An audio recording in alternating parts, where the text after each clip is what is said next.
Untung kamu mengingatkan Fahril. Saya share screen. Oke. Nah, di materi di week 3 ini kalian kayaknya sudah ambil ya, saya sudah masukkan di pekan lalu. Nah, saya banyak pengayaan, tapi memang kenapa saya di 3 pekan awal ini saya lebih banyak bercerita tentang pembangunan atau pembuatan aplikasi, developing development application, karena memang ini cikal bakalnya sebenarnya. Saya bukan orang RPL, saya harap kalian sudah belajar di mata kuliah RPL, analisis perancangan sistem, ataupun di riset operasi. Nanti kita ngulik sedikit lah ya di sini, sekedar pengayaan dan refresh. Nah, capaian pembelajaran untuk pekan ini, saya mau kalian memahami dasar pembuatan aplikasi, dasar pembuatannya, makanya latihannya kemarin itu tentang model yang digunakan pada saat software development, memahami kaitan antara manajemen proyek, rekayasa, dan bisnis. Jadi mungkin saya akan banyak bercerita tentang pengalaman saya waktu di rumah sakit. Nah, ini saya rasa sudah, tapi saya ingatkan lagi karena insya Allah mungkin nanti sore saya akan membuat Google Docs ya, Google Form atau Google Docs ya, untuk kalian memasukkan real problemnya apa, solusinya apa, dan pendekatan softwarenya seperti apa. Pendekatan software itu misalnya kalian mau pakai sistem software atau embedded software, atau memang cuman aplikasi software as a service ya, nanti dilihatlah seperti apa. Oke, semua berawal sebenarnya dari depan, dari belakang sini ya. Ini sudah organisasi dan masyarakat itu kita selesaikan dengan IS dan IT ya, informasi sistem dan teknologi.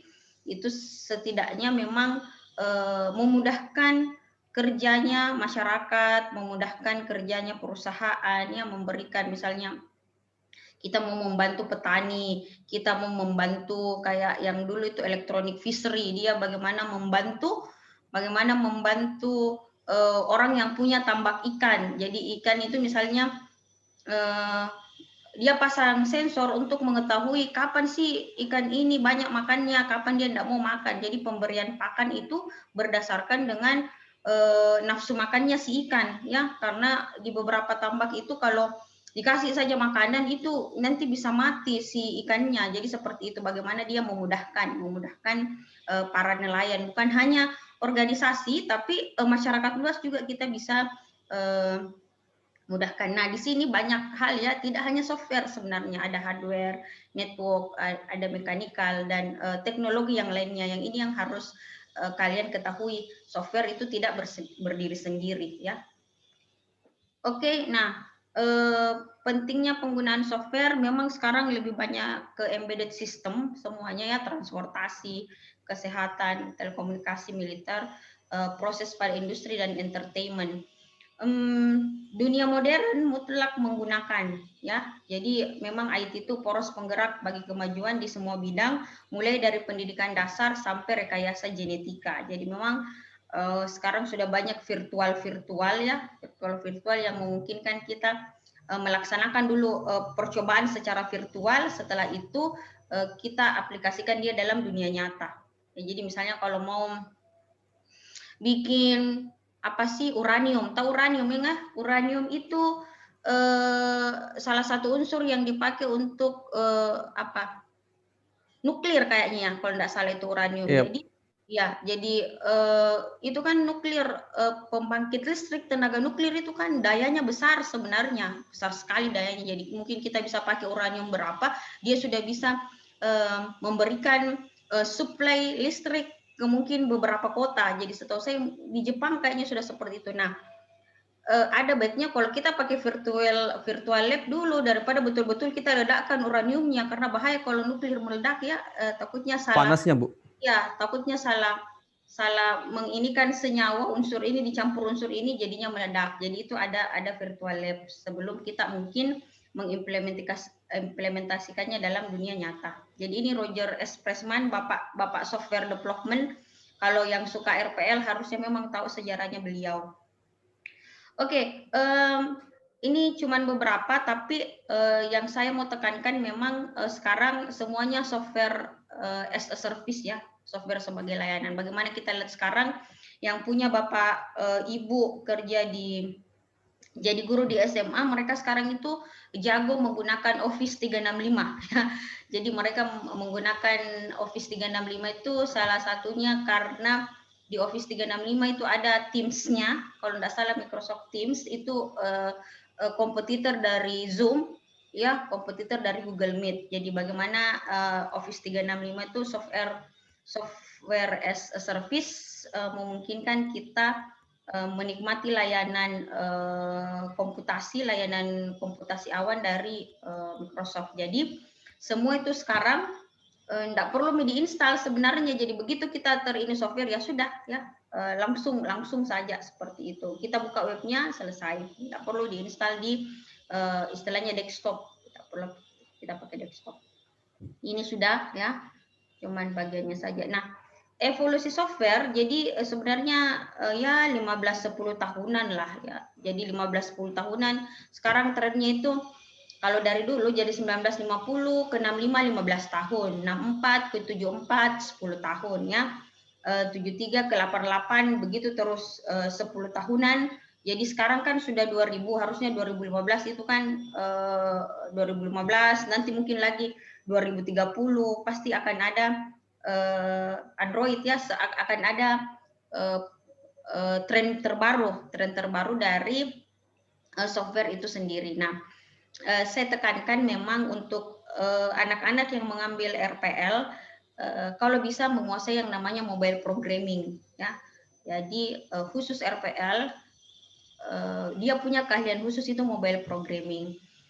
Kalau anak-anak yang mau ke smart system, data mining, jaringan, itu saya harapkan bisa tahu tentang bahasa Python ya, bahasa Python programming. Jadi kalian bisa kalau di sini kan memang wajib ya, lab itu memberikan kalian mungkin pemrograman terstruktur, apalagi OOP ya, pemrograman berbasis objek. Cuman jangan berhenti di situ, kalian harus cari sekarang yang lagi in apa sih ya, itu harusnya kalian bisa pelajari sendiri karena memang sekarang ya mobile begitu ya, semuanya aplikasi itu diarahkan ke mobile. Oke, karakteristik software itu softwarenya dibangun ya, develop, dia tidak diproduksi, maksudnya diproduksi itu begitu diproduksi selesai tidak akan diperbaiki, tapi dia dibangun. Jadi makanya ada namanya versi 1, versi 2, versi 3 dan selanjutnya, dan itu bisa akan lebih bagus daripada versi sebelumnya. Oke, software tidak habis, softwarenya pun di custom. Jadi misalnya begini, ada beberapa software itu yang tidak dibangun dari awal. Kalau misalnya begini, kayak LMS-nya Vicom itu dia pakai framework-nya Camilo. Kalau si LMS-nya Kalam itu dia pakai framework-nya Moodle. Itu sesuatu memang yang sudah dibangun, dia sudah punya sebenarnya framework, tapi kita custom sesuai dengan kebutuhan kita. Jadi istilah custom itu begini, kita sesuaikan begitu. Jadi ada beberapa fungsi yang tidak kita ambil, ada beberapa fungsi yang kita tidak gunakan. Nah, jadi seperti itu di custom ya. Software di custom biasanya tidak dibangun dari awal. Makanya kita biasa di custom itu ya coding-coding sedikit apa yang kita mau. Nah, OOP objek programming yang berbasis objek memungkinkan pengembangan software berbasis komponen semakin banyak dilakukan. Makanya kan kalau OOP itu kan lain ya, ada kelas diagram, ada apa activity diagram, dia tidak kayak software development life cycle yang kayak tugas tak kemarin, yang UML mungkin nanti saya akan jelaskan di lain waktu tersendiri, memang khusus dia.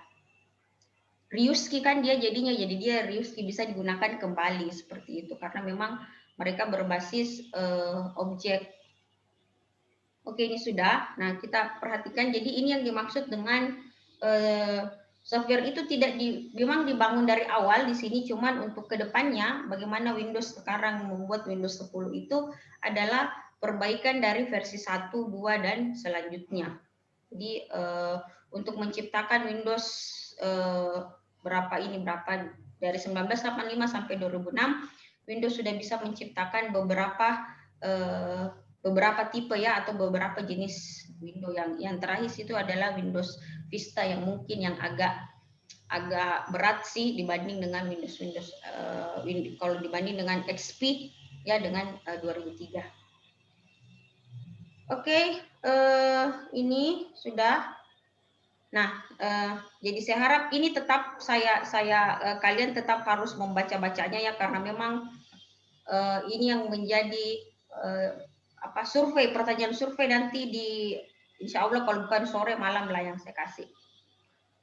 Oke, jadi sudah tahu real problemnya apa. Jadi memang ini harus berulang-ulang di bagian sini. Jadi real problemnya apa, solusinya apa, softwarenya apa, pendekatan softwarenya mau real time kah, mau artifisial kah, mau embedded system kah. Biasanya sih cuman main di embedded system ya, support system kah. Nah, kita akan tentukan skopnya seperti apa. Jadi skop itu batasan ya, batasan cakupan yang membuat kita membuat aplikasi itu ya sampai di mana Ji ya. Sebenarnya saya sudah, ini kalian bisa baca-baca nanti ya. Nah, jadi misalnya saya punya real problem itu saya bekerja sama dengan orang bisnis proses rumah sakit. Jadi saya mengambil contoh dari rumah sakit karena saya punya pengalaman di situ. Jadi saya sudah datang ke rumah sakit, orang rumah sakit bilang begini, tolong bisa buatkan saya sistem informasi. Ya, sistem informasi. Oh bisa Pak, sistem informasi seperti apa? Dia bilang nih, saya di rumah sakit itu ada instalasi rawat jalan, rawat inap, sama rawat darurat. Silahkan dibuatkan 3 itu. Terus dia bilang lagi ada juga laboratorium. Nah, buatkan itu. Oh ya, saya dibuatkan skopnya. Jadi skopnya adalah saya akan membuatkan sistem informasi untuk instalasi rawat jalan, rawat inap, rawat darurat, dan laboratorium. Jadi itu yang saya ini.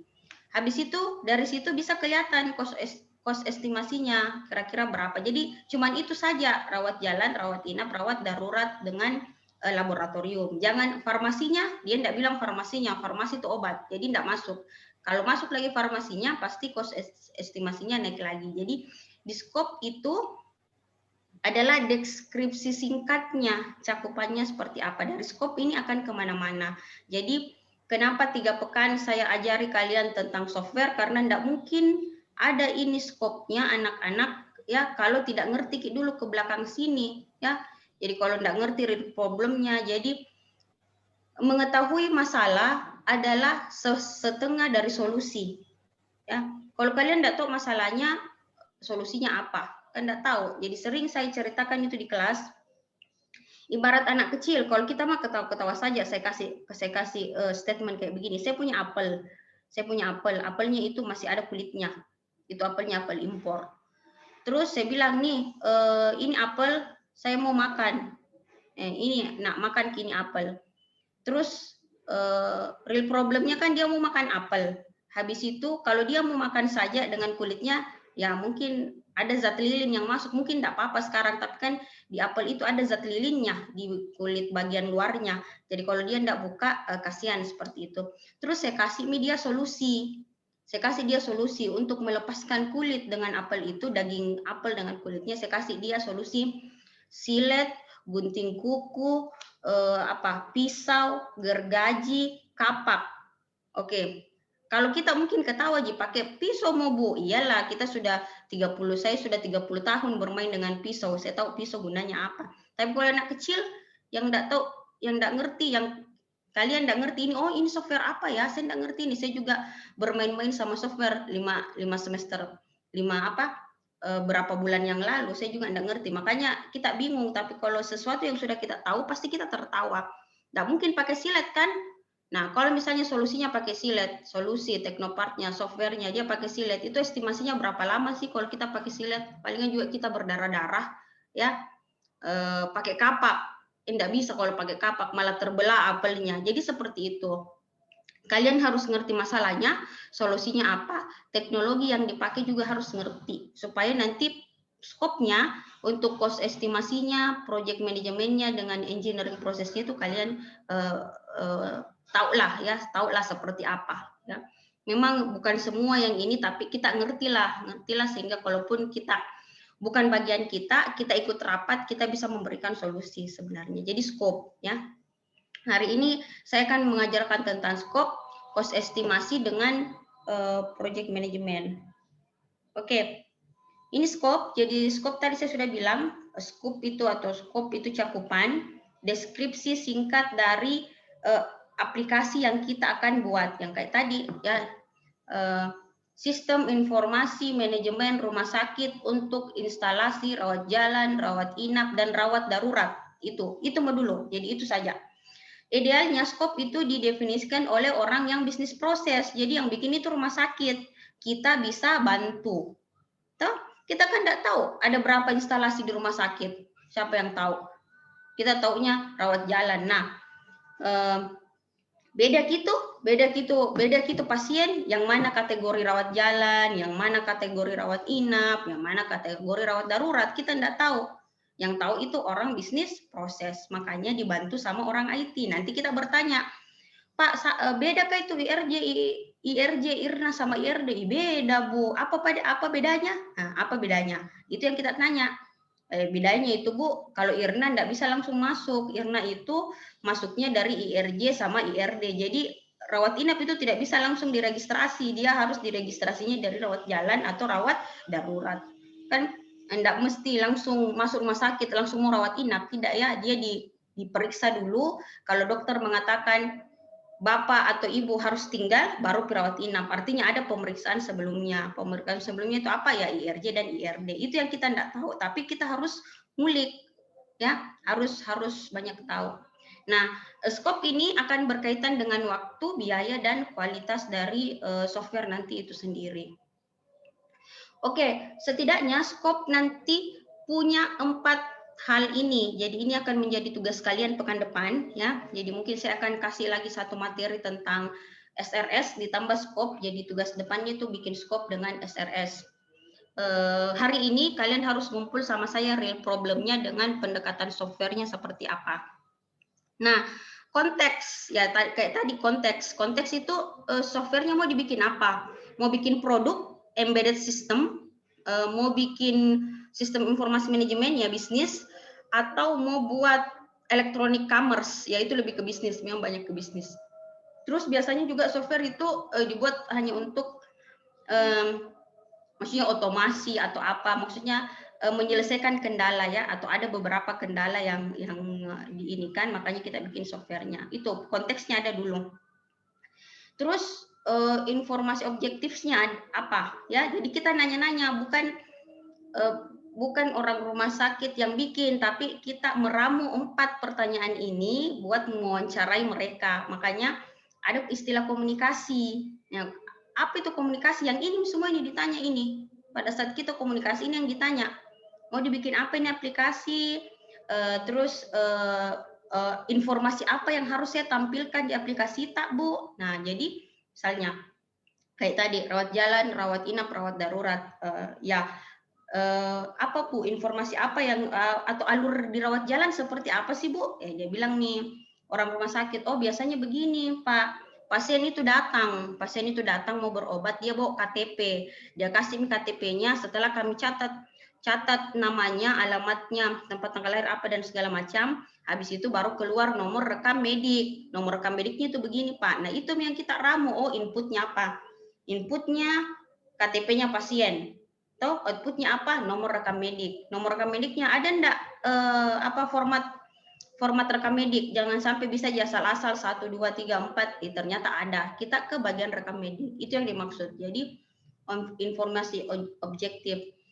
Dulu kami itu di instalasi rawat jalan itu ada 3 modul. Jadi satu instalasi itu ada 3 modul. Jadi modulnya itu ada modul registrasi, modul pelayanan dengan pembayaran. Jadi beda-beda. Jadi memang beda kebagiannya. Registrasi itu di depan.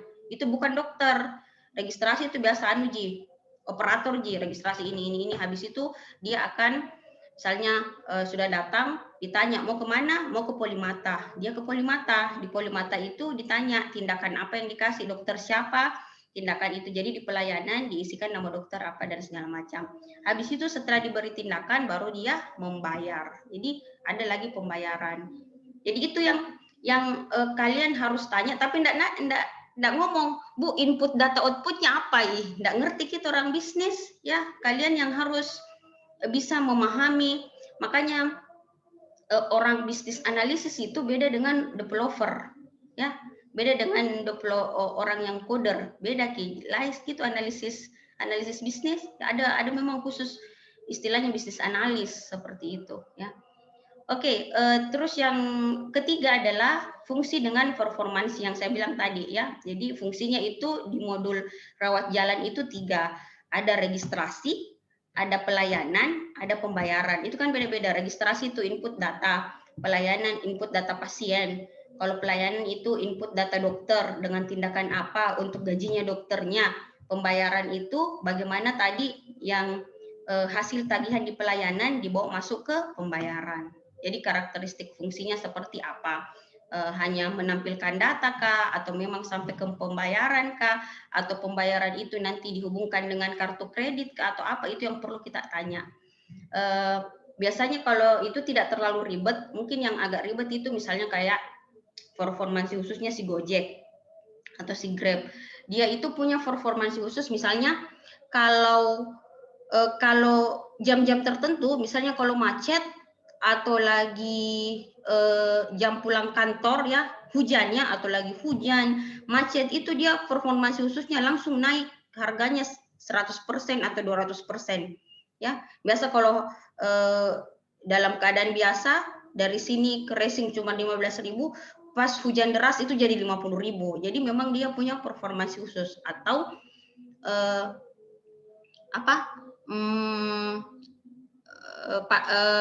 pelanggan yang menggunakan atau membayar pakai GoPay dengan OVO, itu kan berbeda. Dia memiliki potongan harga yang lebih murah, jadi dia punya potongan harga dibanding dengan yang bayar tunai. Jadi itu yang perlu kalian tanya. Ada enggak performansi khusus yang kalian mau, kan codingannya akan berbeda, ya, seperti itu.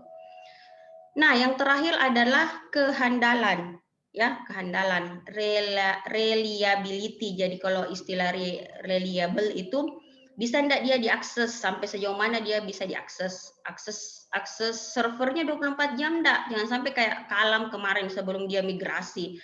Kalam itu kan sebelum migrasi, sekarang alhamdulillah servernya katanya sudah bagus, sudah migrasi ke server baru. Itu kalau masih banyak mahasiswa yang bilang, Bu, saya enggak bisa masuk absen. Bu, saya tidak bisa ini, Kalamnya loading, ini apa dan segala macam. Jadi belum handal. Masalah kehandalan itu penting, ya. Jadi kalau saya dulu itu di kantor itu kami punya 3 server, ya. Jadi ada server, jadi server itu ditanyakan ada dinamakan server 1 atau server operasional yang memperlihatkan transaksi data sampai jam sekarang.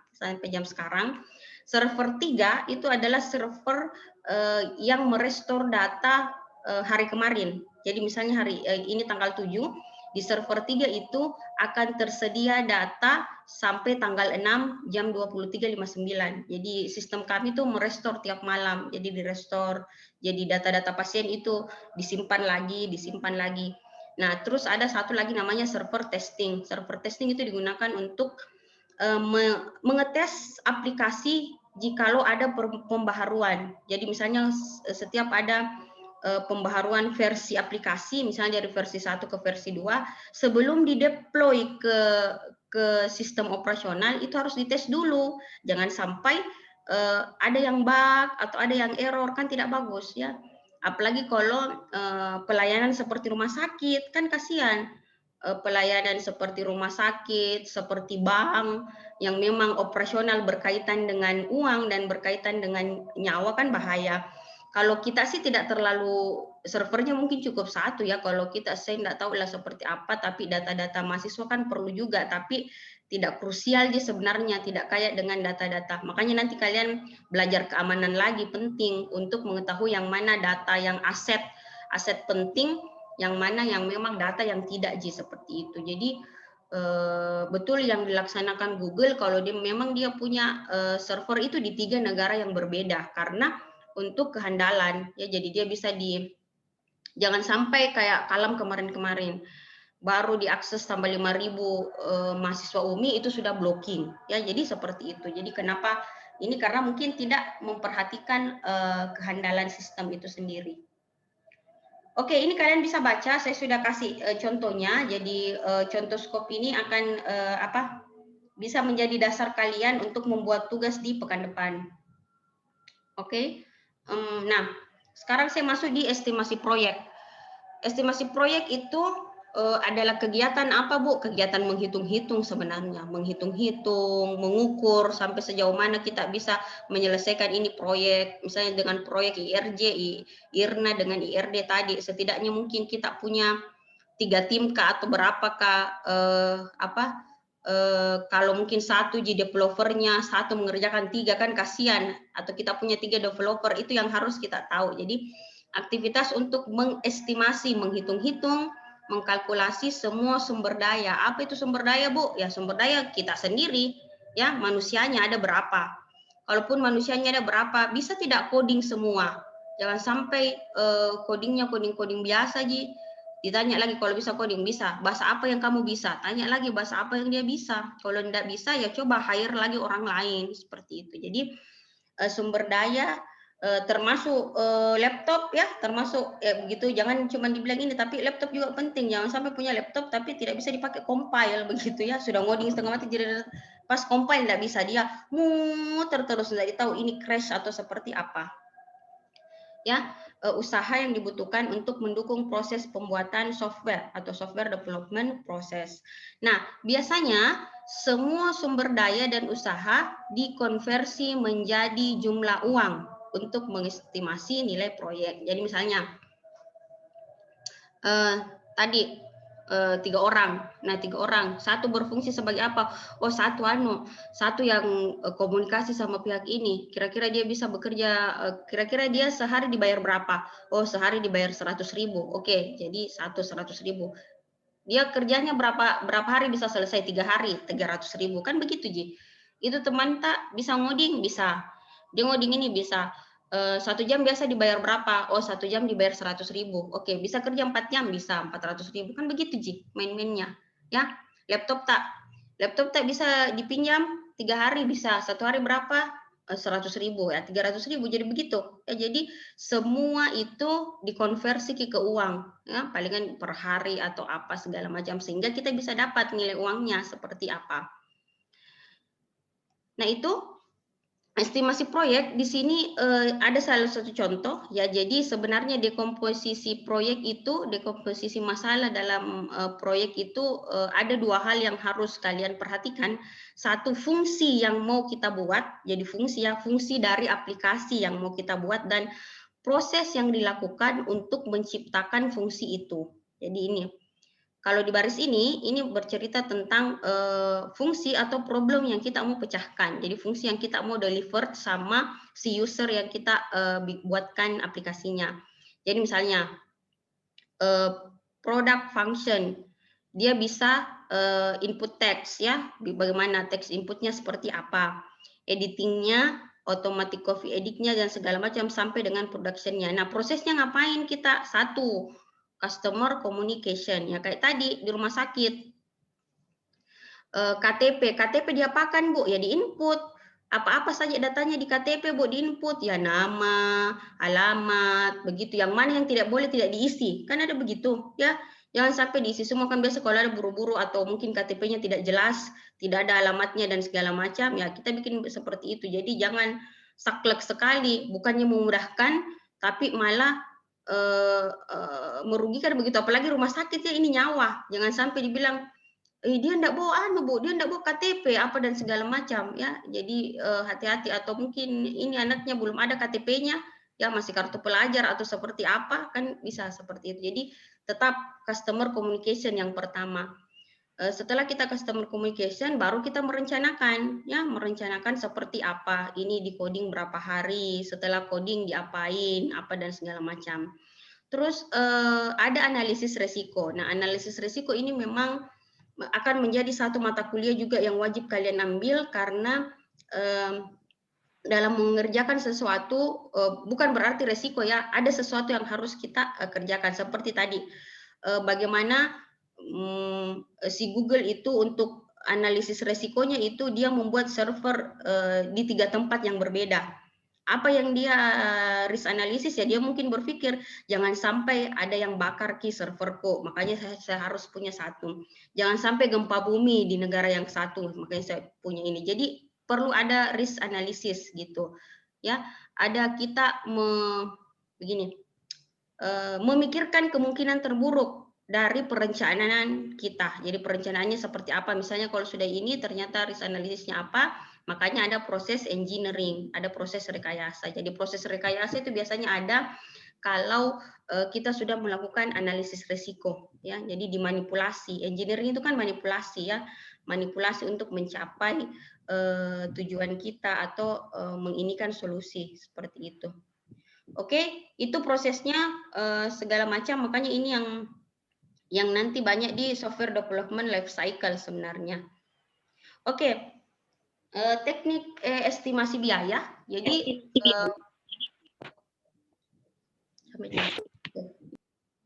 teknik estimasi biaya itu sebenarnya tidak ada ya, itu yang saya bilang belanja IT itu tidak ada ya, tidak ada ininya.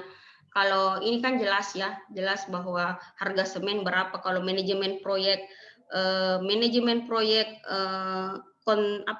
konstruksi itu mungkin ada ya, ada dengan ini segala macam, bikin RAB jelas seperti itu. Tapi kalau software itu agak tidak ya. Siapa ini yang chat? Tunggu saya lihat dulu, ada yang chat. Izin Bu sholat. Oke, silakan. Nah, saya juga mau tunjuk sholat deh ya. Kita sholat semua gini ya. Tapi kalau anu ya, tafadhal silakan. Masalahnya jadwalnya begitu ya, jadwalnya 11.20 sampai 13.00.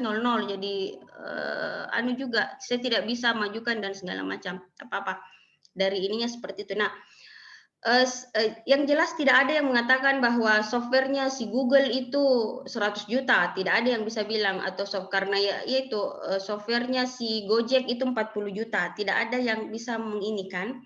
Jadi biasanya kita pakai estimasi perbandingan ya. Kalau kayak estimasi perbandingan itu misalnya Bukalapak dengan Bukalapak, Tokopedia, Shopee itu mungkin hampir mirip ya. Kalau mau bikin aplikasi kayak gitu ya, coba mencari berapa juta, itu pakai estimasi perbandingan. Estimasi bottom up itu kayak RAB ya. RAB itu misalnya bukan RAB, iya RAB, setiap instalasi mengajukan butuh ini, nanti dikumpul jadi satu, akhirnya dibuat ya, seperti itu. Parametrik itu menjudge memang bahwa satu aplikasi atau satu bagian kita bayar 10.000. Seperti siapa namanya? Microsoft dulu itu waktu belum ada Microsoft 365-nya, waktu belum ada Windows Microsoft 365-nya itu, dia itu begini, setiap perusahaan yang pakai itu Microsoft harus bayar berapa dolar ya. Jadi misalnya kalau sistem operasinya Microsoft itu ini, dan tidak boleh dipakai. Misalnya kalau saya sudah pakai serinya di sini, saya tidak pakai lagi serinya di situ. Jadi dikali kalau 40 komputer yang pakai itu 40 nomor seri yang berbeda dan harus dikali berapa dolar. Begitu model parametrik ya. Jadi satu software satu harga, makanya di sini otomasi Office. Jadi Office itu 10.000 dolar per workstation. Jadi satu laptop yang pakai itu bayar 10.000 dolar. Kalau misalnya dibawa misalnya ada perpustakaan yang pakai 10 ya dikali 10 seperti itu kalau parametrik. Kokomo ini mungkin yang paling, saya tidak tahu lagi yang berapa, ini tahun 2014 memang. Jadi Kokomo itu constructive cost model. Jadi ini menentukan biaya software itu berdasarkan jumlah line code yang ada. Jadi misalnya pekan depan saya perlihatkan line code-nya seperti apa. Jadi kalau misalnya tahu line code ya, baris yang kita pakai untuk ngoding begitu, baris 1, baris 2, baris 3, baris 4 itu kan ada nomornya tuh di samping samping bagian kiri kan 1 2 3 4. Nah, itu didasarkan dibayar berdasarkan itu. Semakin banyak line code-nya, semakin mahal bayarannya. Tapi di Google beda sendiri. Di Google itu justru memperkerjakan orang-orang yang line code-nya lebih, masalahnya dikasih sama, tapi kalau line code-nya dia lebih ringkas, lebih sederhana, lebih padat, itu yang dikasih lulus. Ya, jadi bukan line code. Jadi itu. Jadi Kokomo ada yang berdasarkan banyaknya baris kode pada saat kita compile, yang ada juga satu fungsinya, fungsi poinnya. Nah, kalau saya sendiri kemarin waktu di rumah sakit itu kami tidak seperti ini ya, memang kami mungkin bottom up, tapi kami tuh meminta bayaran dari rumah sakit dengan melakukan perjanjian kerjasama. Jadi kami tekan kontrak selama 5 tahun, kami melayani semua permintaan rumah sakit dari A sampai Z. Mau menu apa kami membuatnya. Tapi dengan syarat rumah sakit itu harus menyetor kepada kami tiap bulan sebesar 2,5% dari penghasilan kotor mereka. Jadi misalnya saya kerja sama Wahidin. Wahidin itu penghasilan kotornya mungkin 1 M dalam per bulan. Jadi dia harus sama saya itu 200 berapa? 250 juta atau berapa ya? Saya tidak tahu. Pokoknya 2,5% dari situ harus masuk ke saya. Jadi seperti itu, ada bermacam-macam. Kalian bisa ini mungkin beberapa ya, yang misalnya kalau mau beli putus mungkin seperti ini ya, beli putus, dia beli kita putus kerjasama, dia beli. Tapi saya kan tidak, kerjasamanya itu selama 5 tahun, makanya dengan seperti itu. Jadi saya tidak berdasarkan satu software bayar lagi, satu software tidak bayar lagi. Saya menjalankan semua apa maunya, tapi saya bayar per bulan seperti itu. Oke, nah ini sudah tidak usah. Jadi ini engineering life cycle begini. Engineering rekayasa ya. Jadi kenapa ada status quo?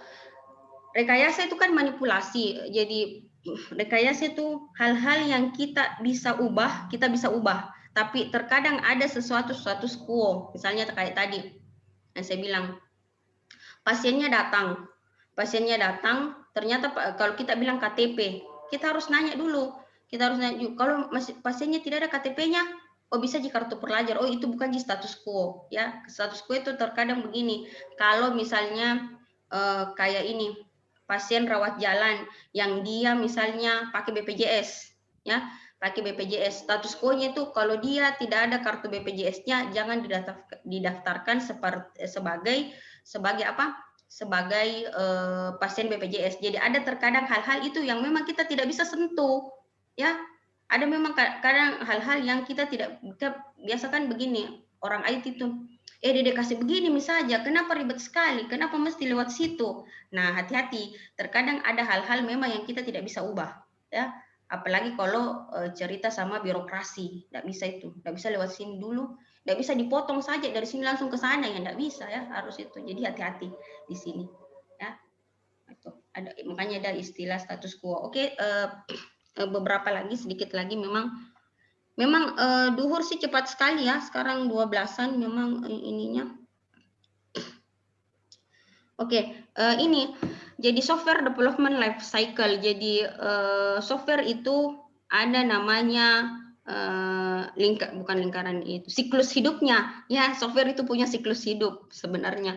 Begitu dia setelah di develop, jadi setelah di development itu sebenarnya mati nih ya. Kalaupun kita mau bangkitkan kembali ya, bikin versi baru seperti itu ya, di copy paste, habis itu kita di copy, di duplikat, habis itu kita ubah-ubah lagi yang satunya. Jadi gitu, makanya istilahnya software development life cycle. Jadi perjalanan hidupnya itu di software kodong. Bagaimana dia dilahirkan, habis itu dia di ini, terus develop, dia mati seperti itu.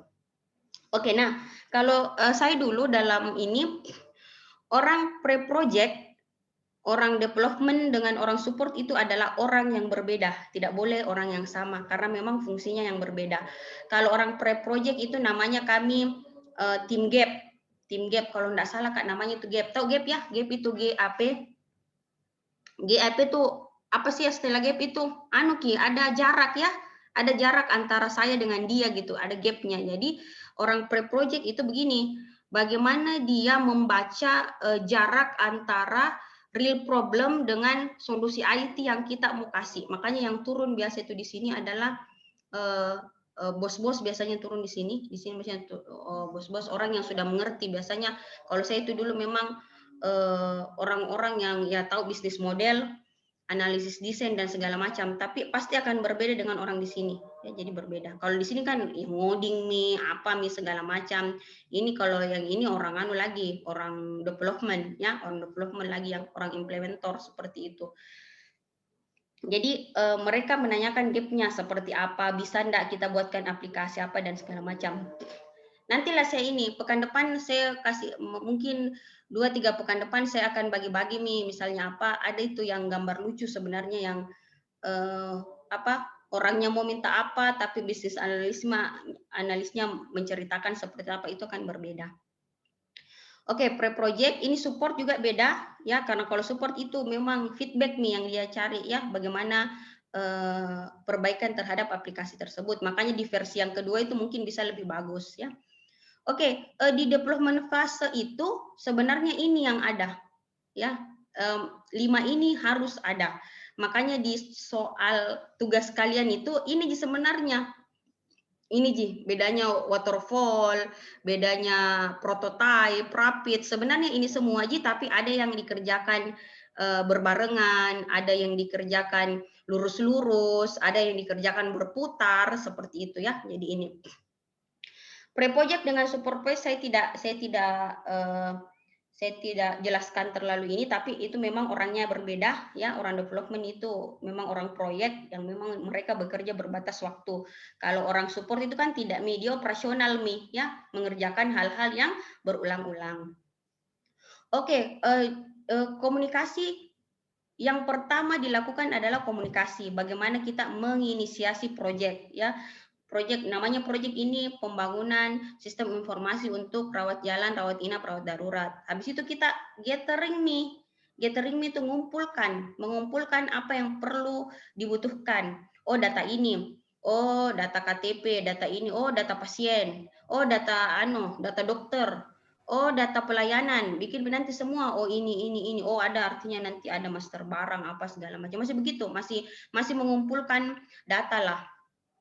Nah, di planning itu setelah mengumpulkan semuanya, nah komunikasi ini dengan pihak ini ya, di sini dilaksanakan skopnya. Jadi dengan pihak bisnis proses, ya pihak komunikasi jadi antara orang IT dengan orang bisnis proses. Nah di planning orang IT di sini, orang project nggak usah lagi tanya orang bisnis prosesnya. Bu, kira-kira kita maunya berapa lama? Jangan begitu ya. Bisa sih kita tanya. Kalau dia bilang bisa enggak 6 bulan, kita bilang bisa sih Bu 6 bulan, tapi kupus ini pegawaiku bisa enggak bayarannya dilipat gandakan seperti itu. Jadi ada estimasi, ada scheduling, ada tracking ya. Jadi planning bisa kita masukkan juga orang bisnis proses untuk memberitahu bahwa berapa lama software ini akan dibangun, siapa-siapa yang kita butuhkan. Jadi perlu direncanakan. Karena kenapa? Pasti kita akan minta data. Ya, kalau dia bilang coba ke rawat jalan. Oh, siapa di sana? Ininya Bu, kepala instalasinya rawat jalan. Oh, coba ke sana itu. Oh ya Bu, saya sekarang minta Bu, data ini, data dokter mana-mana ya, datang ke sana. Jadi memang di planning itu masih perlu ya. Di modeling ya setelah kita sudah merencanakan, makanya ada modeling. Di sini yang saya bilang bisnis analis yang di sini main. Biasanya belum anak developer di sini. Di sini bagaimana mereka setelah dari spesifikasinya sudah ada, nah dianalisis softwarenya seperti apa.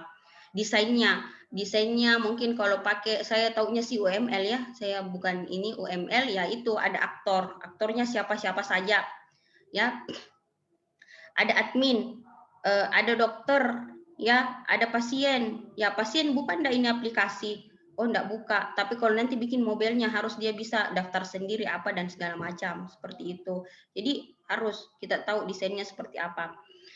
Setelah didesain ya dalam bentuk apakah DFD kah, dalam bentuk UML kah, baru di coding ya, baru di coding. Sudah di coding, selesai di coding, di testing Ya, masih kalau ada bug dikembalikan lagi sama devnya, coding lagi, testing lagi, coding lagi, testing lagi, seperti itu. Setelah dianggap bagus, baru di deploy. Di deploy itu betul-betul sudah di delivery, sudah siap dipakai sama user. Ya, di construction itu belum, di coding dan testing itu belum. Itu masih main-mainnya orang developer sama quality control. Sedangkan di deployment itu sudah dibagikan ke user, ada delivery, makanya ada sistem support, ya, ada sistem support dan ada feedback, ya. Nah, sekarang kalau aplikasi mobile itu support dengan feedbacknya itu ada di Google Play Store kalian. Misalnya kalau kemarin ada versi barunya Zoom, ya, ada versi barunya Zoom. Di versi barunya Zoom itu kita bisa dia kan install itu, habis itu kita bisa review. Ada beberapa orang bilang ini enggak bagus Zoom apa dan segala macam, itu feedback yang bisa dijadikan proyek kembali bagi orang developer. Jadi misalnya ada yang bilang Zoom itu ki enggak bagus ki, memakan banyak ini, ya mungkin dia perlu optimasi lagi. Sorry saya keluar kayaknya tadi. Jaringan kayaknya ya, jaringan. Iya, sorry. Oke, lanjut lagi sedikit. Oke, siapa yang jadi host? Jadikan Kak dulu host. Heli Umar, Bu. Ada, Ji. Bagaimana caranya, Bu? Coba klik di namaku, terus klik di namaku, terus ada klik kiri apa sih? Iya, ada situ make host. Bisa? Iya, Bu. Ya. Ya, Bu. Oke, thank you. Nah, sedikit lagi. Ya, ini. Oke.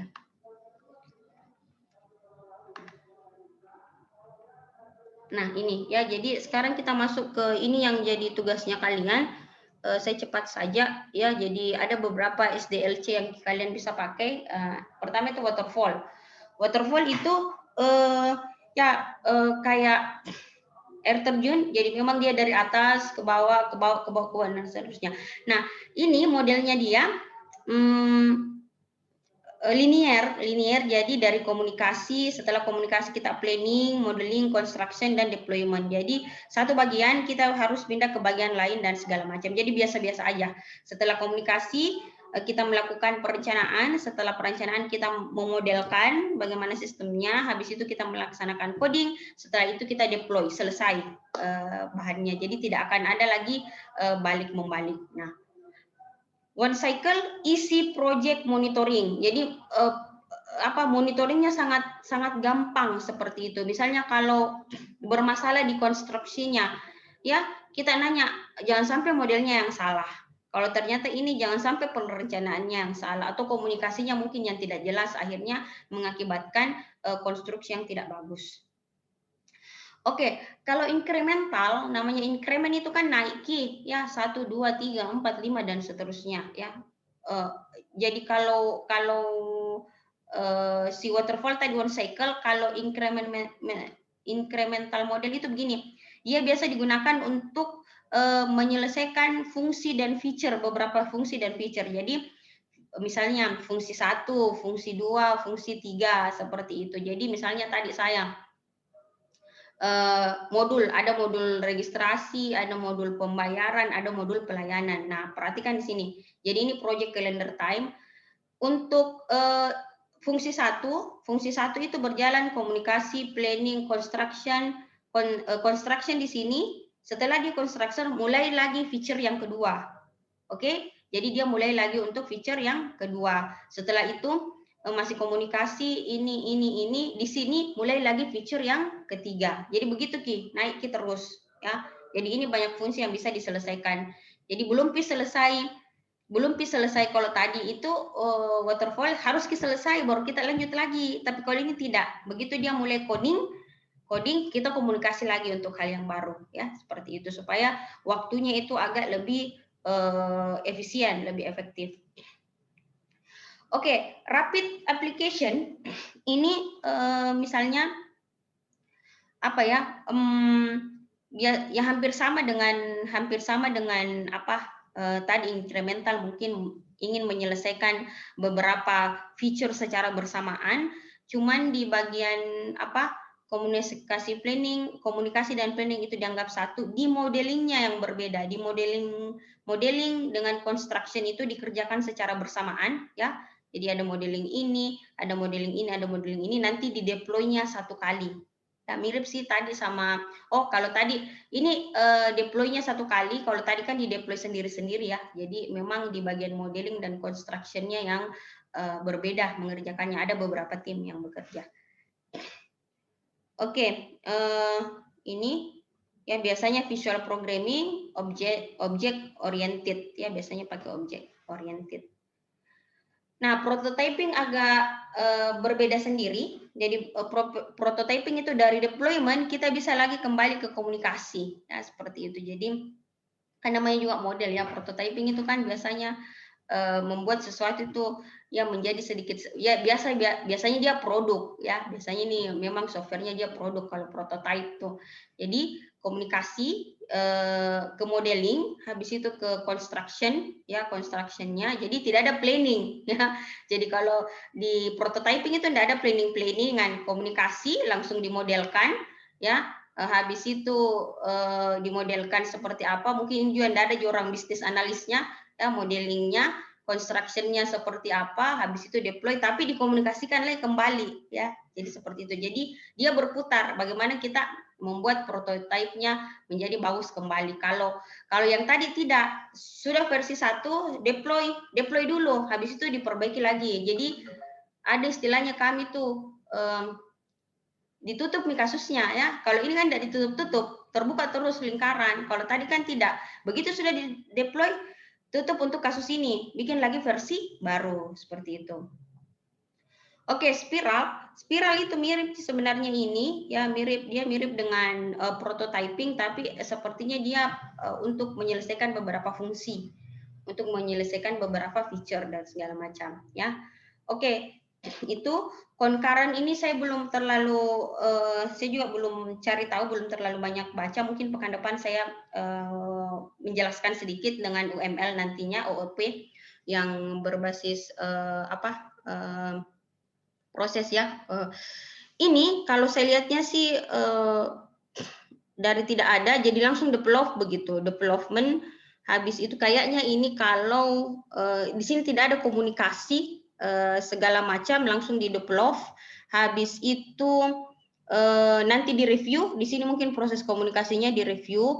Kalau memang sudah bagus dianggap selesai ya. Kalau ada perubahan direvisi masuk lagi di sini di review. Kalau baseline, apa itu baseline Bu? Baseline itu sudah sesuai dengan kemampuan kita. Jadi misalnya di sini kayaknya ya langsung saja ya, tidak ada proses komunikasi, tidak ada proses planning, tapi langsung di develop. Di develop itu nanti akan dilaksanakan review, akan dilaksanakan apa dan segala macam ya. Jadi ini kayaknya ya pekan depan lah, saya tidak mau nanti saya salah-salah bicara, nanti coba saya cari concurrent model itu seperti apa. Oke, selesai mata kuliah kita untuk hari ini. Setidaknya kalian sudah punya gambaran mau seperti apa nanti softwarenya ya, karena hal ini yang akan menjadi bahas. Setidaknya kalaupun kalian tidak membuat ya, kalian tahulah nanti ini butuhnya apa dan segala macam, scope seperti apa, isi SRS seperti apa. Karena biasanya kalau kita mau bikin aplikasi, beberapa orang-orang profesional itu dia minta scope dan SRS, biasanya seperti itu. Oke, silahkan. Tunggu dulu. Silahkan kalau ada pertanyaan.